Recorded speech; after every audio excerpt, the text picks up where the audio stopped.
Hello everybody, I'm here at Southampton International Boat Show. I'm doing a quick interview with James Ward, who's the MD at Marine Resources. James, if you want to quickly introduce yourself, and then we'll go into conversations about some things that you guys are getting up to. Sure, yeah. I'm the CEO and founder of Marine Resources. We are a recruitment company. We specialise in the leisure marine industry, and we've been working in this sector for nearly 20 years now.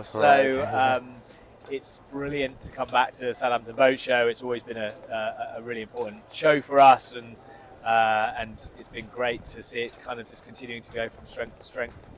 Okay, beautiful. And I love what you do because you deal with people, and a good person in the right environment can be gold dust, fantastic. And then the opposite is also true. And the last few years have been particularly interesting with just human resources in general.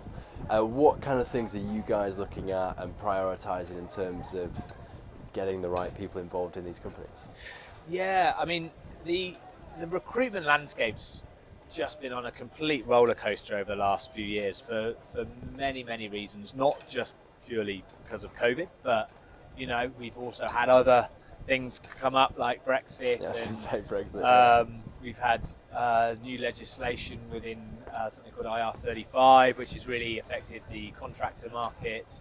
So we've kind of had this sort of perfect storm, if you like, which is really made recruitment extremely difficult.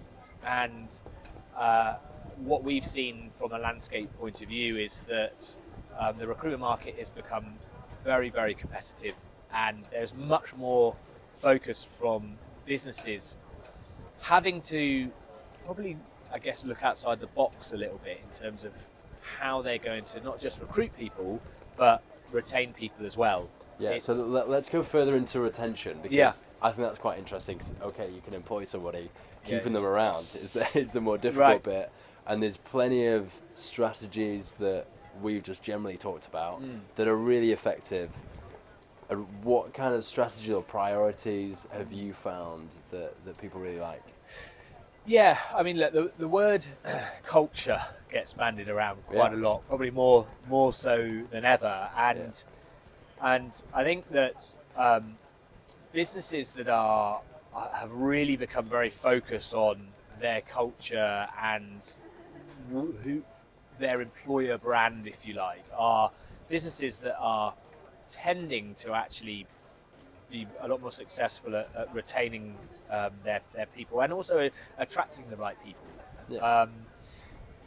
Long gone are the days where somebody, if you were to interview somebody and the expectation is that they have to come and sell themselves to you. Employers aren't that lucky, and it's really become a two-way thing. An employer has to sell themselves to a potential new employee as much as the employee has to sell themselves to them. And then, of course, you then have to be really putting a lot of energy into the engagement with those employees once they're in to retain them.